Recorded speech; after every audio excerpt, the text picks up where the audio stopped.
ఓం శ్రీ గురుభ్యో నమః. ఓం శ్రీ మహాగణాధిపతియే నమః. అక్టోబర్ నెలలో ద్వాదశ రాశుల యొక్క ఫలితాలు ఏ విధంగా ఉన్నాయో ఒక్కసారి తెలుసుకుందాం. ముందుగా ఏ గ్రహాలు ఏ రాశుల్లో సంచరిస్తున్నాయో ముందుగా తెలుసుకుందాం. ముఖ్యంగా శని మీనరాశిలో వక్రస్థితిలో ఉండటం, రాహు కుంభరాశిలోను, కేతు సింహరాశిలో సంచారం చేయడం జరుగుతుంది.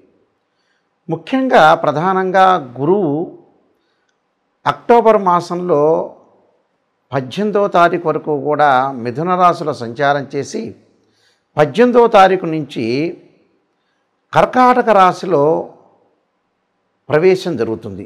అంటే అది అతిచారము అంటారు. కర్కాటక రాశిలోకి ప్రవేశించడం అనేది జరుగుతుంది. మిగతా గ్రహాలను మనం చూసుకునేటట్టయితే ముఖ్యంగా కుజుడు బుధుడు తులారాశిలో సంచారం చేయటం, అక్టోబరు ప్రథమార్థంలో శుక్రుడు సింహరాశిలోను, ద్వితీయార్థంలో కన్యారాశిలోను సంచారం చేయటం, రవి ప్రథమార్థంలో కన్యారాశిలోను, అలానే ద్వితీయార్థంలో వచ్చేటప్పటికల్లా అంటే అక్టోబర్ 18వ తారీఖు తర్వాత రవి తులారాశిలో సంచారం చేస్తారు. ఈ సంచారాల వల్ల ఈ గ్రహాల యొక్క విషయంలో మనం ముందుగా ముఖ్యంగా ఎలాంటి రాశుల వాళ్ళకి ఎలాంటి ఫలితాలు కలుగుతాయో ఒకసారి పరిశీలన చేద్దాం. మేషరాశి వాళ్ళకి రాస్యాధిపతి అయిన కుజుడు సప్తమ స్థానంలో ఉండటం వల్ల, అంటే రాస్యాధిపతి అయ్యాడు, ఇక్కడ అష్టమాధిపతి కూడా సప్తమ స్థానంలో ఉండి, ఇక్కడ సప్తమ స్థానంలో ఉండటం వల్ల ఏంటంటే ఏది కూడా భార్యాభర్తల మధ్యలో విషయంలో కానీ అలానే అపార్థాలు అనర్థాలు లేకుండా కొద్దిగా జాగ్రత్తగా ప్రవర్తించాలి. అంటే ఏది కూడా చిన్న చిన్న విషయాలు ప్రతి విషయంలో కూడా మనం ఏది కూడా అపార్థం చేసుకుండా కొంత భార్యాభర్తల సఖ్యతతోటి చాలా ఇంపార్టెంట్గా ఉండటం చాలా మంచిది. దానితో పాటు మిగతా గ్రహాలను మనం చూసుకునేటట్లయితే ముఖ్యంగా మనకి గురువు యొక్క బలాన్ని మనం చూసుకుందాం. అంటే గురువు తృతీయ చతుర్థాల్లో ఉంటాడు. అంటే 18వ తారీఖు నుంచి కూడా గురువు అతిచారంలో ఉండి కర్కాటక రాశిలోకి ప్రవేశం చేయటం వల్ల కూడా కొంత ఆర్థిక పరంగా ఇబ్బందులు లేకుండా చూసుకోండి. పొదుపును పాటించండి. ఫైనాన్షియల్ పరంగా ఎవరికీ కూడా డబ్బులు ఇచ్చే ప్రయత్నం అనేది చేయొద్దండి. ఎందుకంటే ఉద్యోగపరంగా అనుకూలంగా ఉన్నా వీళ్ళకి ఏదైతే ఫైనాన్షియల్ పరంగా వాళ్ళకి ఏరే వాళ్ళకి ఇచ్చి వీళ్ళు ఇబ్బంది పడే అవకాశం అనేది ఉంటుంది. కాబట్టి ఇబ్బంది పడకుండా చూసుకోవడం అనేది చాలా మంచిది. అలానే మిగతా గ్రహాలని మనం చూసుకునేటట్టయితే శుక్రగ్రహము పంచమ షష్టమాల్లో ఉంటాడు. అంటే శుక్రుడు వచ్చేటప్పటికల్లా సింహరాశిలో ప్రథమార్థంలో ఉండటం, అలానే ద్వితీయార్థంలో షష్టమ స్థానంలో ఉండటం వల్ల కొంత వివాహ ప్రయత్నాలు సఫలీకృతం కావటం, అలా సుఖాన్ని సౌఖ్యాన్ని భోగాన్ని అనుభవించే అవకాశాలు ఎక్కువగా ఉంటాయి. కాబట్టి ఇక్కడ శుక్రుడు వల్ల పెళ్లి యొక్క ప్రయత్నాలు చేస్తే వాళ్ళకు అనుకూలంగా ఉండే అవకాశాలు ఖచ్చితంగా ఉంటాయి. అలానే వివాహాది శుభ కార్యక్రమాల్లో కూడా వీళ్ళు పాల్గొనే అవకాశాలు ఎక్కువగా ఉంటాయి. అలానే రవిగ్రహాన్ని మనం చూసుకునేటట్టయితే ఈ రవి షష్టమ స్థితిలో ఉండటం వల్ల షష్టమం సప్తమంలో ఉన్నాడు. ప్రథమార్థంలో షష్టమంలో ఉండటం వల్ల అనుకూలంగా ఉంటుంది. నూతన ఉద్యోగాల ప్రయత్నాలు అక్టోబర్ 18 లోపల వీళ్ళు ప్రయత్నాలు చేసి సఫలీకృతం అయ్యే అవకాశాలు ఖచ్చితంగా ఉంటాయి. రాబడి ఆదాయం కూడా బాగా పెరిగే అవకాశాలు ఎక్కువగా ఉంటాయి. అలానే శుక్రగ్రహాన్ని మనం చూసుకునేటట్లయితే ఈ శుక్రుడు వల్ల నేను ఇందాక చెప్పినట్టుగా అనుకూలమైన ఫలితాలు వచ్చే అవకాశాలు ఎక్కువగా ఉంటాయి. అలానే బుధుడు విషయానికి మనం వస్తే బుధగ్రహం వల్ల కూడా మంచి ఫలితాలు జరిగే అవకాశాలు ఎక్కువ ఉంటాయి. ఎందుకంటే తృతీయాధిపతి అయ్యాడు. తృతీయాధిపతి షష్టమాధిపతి అయిన బుధుడు ముఖ్యంగా సప్తమ స్థానంలో ఉండటం వల్ల కొంత వ్యాపార పరంగా కొంత తక్కువగా పెట్టుబడి పెట్టి వ్యాపారాన్ని చేయాలి.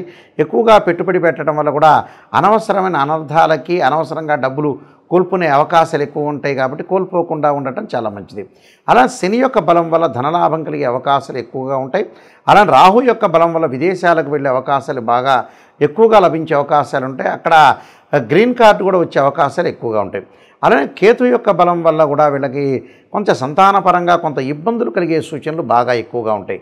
కాబట్టి నేను చెప్పబోయే కొన్ని రెమెడీస్ అనేవి మీరు పాటించండి.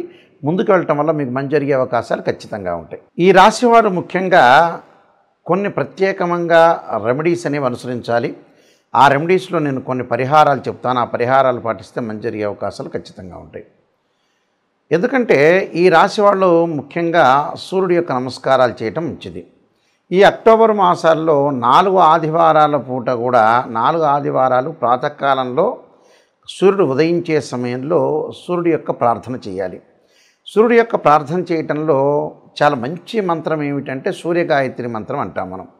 ఈ సూర్యగాయత్రి మంత్రం వల్ల ఏం జరుగుతుంది అంటే ఉద్యోగపరంగా ఇబ్బందులు లేకుండా ఉంటారు, నూతన ఉద్యోగాలు లభించే అవకాశం ఉంటుంది, ఆరోగ్యం మహాభాగ్యం అని ఆరోగ్యం పరంగా కూడా ఇబ్బందులు లేకుండా ఉండే అవకాశాలు ఖచ్చితంగా ఉంటాయి. కాబట్టి ఆరోగ్యం కానీ ఉద్యోగం కానీ అనుకూలంగా ఉండాలంటే సూర్యగాయత్రి మంత్రాన్ని సూర్యుడి యొక్క స్తోత్రపరణం చేయాలి. సూర్యగాయత్రి మంత్రంలో అతి పవర్ఫుల్ అయిన మంత్రం ఏంటంటే ఆదిత్యాయ విద్మహే సహస్రమూర్తాయ ధీమహి తన్నో భాను ప్రచోదయాత్ అనే మంత్రాన్ని చదవాలి. దాంతోపాటు ఓం ఆదిత్యాయ విద్మహే సహస్ర కిరణాయ ధీమహి తన్నో సూర్య ప్రచోదయాత్ అనే మంత్రాన్ని చదివితే మనకు ఖచ్చితంగా మంచి జరిగే అవకాశాలు ఖచ్చితంగా ఉంటుంది. అలానే మానసికంగా ఆందోళన చెందుతున్న వాళ్ళు, చెవి ముక్కు గొంతు అలానే నిమోనియాతో బాధపడుతున్న వాళ్ళు, లంగ్స్ సంబంధించిన ఎఫెక్ట్స్తో బాధపడుతున్న వాళ్ళు, ఖచ్చితంగా సైనస్ సంబంధించిన ఆరోగ్యపరంగా ఇబ్బందులు కలుగుతున్న వాళ్ళు, మానసికంగా బలం లేని వాళ్ళు, మానసికంగా ఆందోళన చెందుతున్న వాళ్ళు ఖచ్చితంగా ఆరాధన చేయాల్సిన చంద్రగ్రహాన్ని ఆరాధన చేయాలి. చంద్రుని ఎలా ఆరాధన చేయాలి? చంద్రగాయత్రి మంత్రాన్ని చదువుకోవాలి. క్షీరపుత్రాయుధ్య అమృతతత్వాయ ధీమహి తన్నో చంద్ర ప్రచోదయాత్ అనే మంత్రాన్ని చదువుకోవాలి. రియల్ ఎస్టేట్ కానీ అలానే అగ్రికల్చర్ ల్యాండ్స్లో కానీ రైతులు కానీ బిల్డర్స్ కానీ కెమికల్ కంపెనీస్ వాళ్ళు కానీ డాక్టర్స్ కానీ కోర్టు వ్యవహారాలు పోలీస్ స్టేషన్ వ్యవహారాల్లో చిక్కుకున్న వ్యక్తులు అలానే ఏదైతే ఆస్తిపాస్తుల గురించి గొడవలు అన్నదమ్ముల మధ్యలో గొడవలు ఉన్న వాళ్ళు తప్పకుండా సుబ్రహ్మణ్య స్వామి యొక్క ఆరాధన చేయాలి. అంటే 2 జంట సర్పాలను దానం చేయటము అలానే రాహుకాలంలో పూజ చేయటము సుబ్రహ్మణ్య స్వామి యొక్క ఆరాధన చేయాలి. సుబ్రహ్మణ్య స్వామిని చుట్టూ ప్రదర్శన చేసేటప్పుడు తప్పకుండా తత్పురుషాయ విద్యే మహాసేనాయ ధీమహి తన్నో షణ్ముఖ ప్రచోదయాత్ అనే మంత్రాన్ని చక్కగా చదువుకోవటం వల్ల మనకున్న గొడవలు తగాదులు ఇలాంటివన్నీ కూడా పరిష్కారం జరిగే అవకాశాలు ఖచ్చితంగా ఉంటాయి. అలానే వీళ్ళు బుధగ్రహం అంటే బుద్ధిబలం పెరగటానికి, లౌకిక జ్ఞానం పెరగటానికి, అలానే గణిత శాస్త్రంలో ప్రాధాన్యత పెరగటానికి, లెక్కల్లో పిల్లలు విద్యార్థులు వీక్గా ఉన్న వ్యక్తులు వ్యాపారపరంగా అనుకూలంగా ఉండాలంటే ఖచ్చితంగా విష్ణు సహస్రనామ పారాయణంతో పాటు ఓం యక్షాయ కుబేరాయ వైశ్రవణాయ ధనధాన్యాధిపతే ధనం ధాన్యం సమృద్ధిమే దేహిమే దాపయిస్వ అనే మంత్రాన్ని చక్కగా బుధవారం రోజున ప్రాతకాలంలో 11 సార్లు చదవటం చాలా మంచిది. అలానే విద్య యందు అనుకూలంగా లేకపోవటం, విద్య పిల్లలకి మర్చిపోవటం చదివినంతా కూడా, అలానే ధనపరంగా ఇబ్బందులు కలుగుతున్న వాళ్ళు, మొండి బాకీలు వసూలు కాని వాళ్ళు, ఉద్యోగ ప్రయత్నాలు కూడా అనుకూలంగా లేని వాళ్ళు, అలానే ఫైనాన్షియల్ పరంగా ట్రబుల్స్ ఉన్న వ్యక్తులు ఎవరైతే ఉంటారో వాళ్ళందరూ కూడా సంతానపరంగా ఇబ్బందులు కలిగిన వ్యక్తులు ఎవరైతే ఉంటారో వాళ్ళందరూ కూడా తప్పకుండా దత్తాత్రేయ స్వామి పారాయణం దత్త కవచాన్నితో పాటు ఓం దేవానాంచ ఋషీనాంచ గురుకాంచన సన్నిభం బుద్ధిమతం త్రిలోకేశం తమ నమామిం బృహస్పతిం అనే మంత్రాన్ని చక్కగా చదువుకోవటం వల్ల కూడా వీళ్ళకి మంచి జరిగే అవకాశాలు ఖచ్చితంగా ఉంటాయి. అలానే వివాహం కాని స్త్రీ పురుషులు ఎవరైతే ఉంటారో మాకు వివాహాలు కావట్లేదు, దగ్గరికి వచ్చినట్టు వచ్చి వెళ్ళిపోతున్నాయనే వ్యక్తులు అమ్మవారి యొక్క ఆరాధన చేయాలి. అమ్మవారి యొక్క ఆరాధనతో పాటు మహాలక్ష్మి అంటే మహాకాళి, మహాలక్ష్మి, మహాసరస్వతిని ప్రార్థన చేయాలి.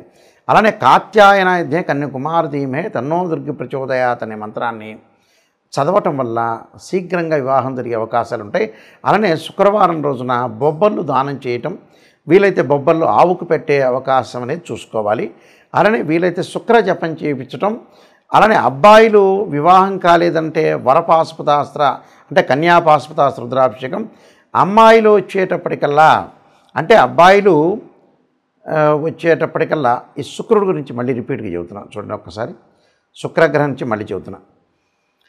ఎవరైతే అమ్మాయిలకు వివాహం కావట్లేదో, అబ్బాయిలకు వివాహం కాకపోతుంటే వీళ్ళు శుక్రగ్రహం యొక్క అనుకూలత ఉండాలి. శుక్రుడు కళత్రకారకుడు, వివాహకారకుడు, సుఖాన్ని భోగాన్ని సౌఖ్యాన్ని ఇచ్చేవాడు శుక్రుడు.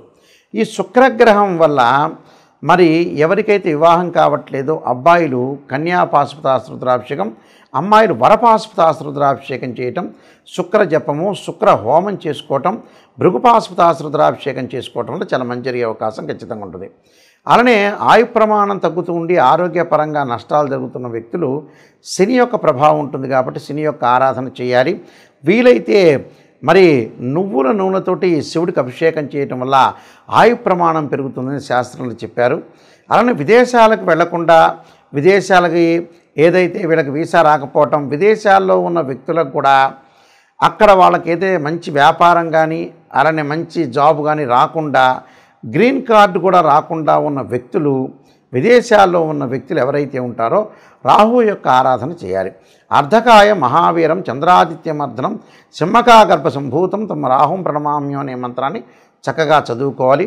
అలానే జ్ఞానవృద్ధి లేకుండా, ఎక్కడైనా సరే ఆధ్యాత్మిక చింతన లేకుండా మొండిగా ఉండి కోపాన్ని బాగా ఎక్కువగా తగ్గించుకోలేని వ్యక్తులు, కోప్పడుతుంటే చికాకులు కలిగి అలానే గొడవలు పడుతున్న వ్యక్తులు ఎవరైతే ఉంటారో వాళ్ళు కేతు యొక్క ఆరాధన చేయాలి. కేతువుకు అధిష్టాన దేవత అయిన గణపతి యొక్క ఆరాధన చేయాలి. గణపతిని గకార స్తోత్రంతో గరికతోటి పూజ చేయటం వల్ల వాళ్ళకి జీవితంలో ఉండే విఘ్నాలన్నీ కూడా తొలగిపోయే అవకాశం ఖచ్చితంగా ఉంటుంది.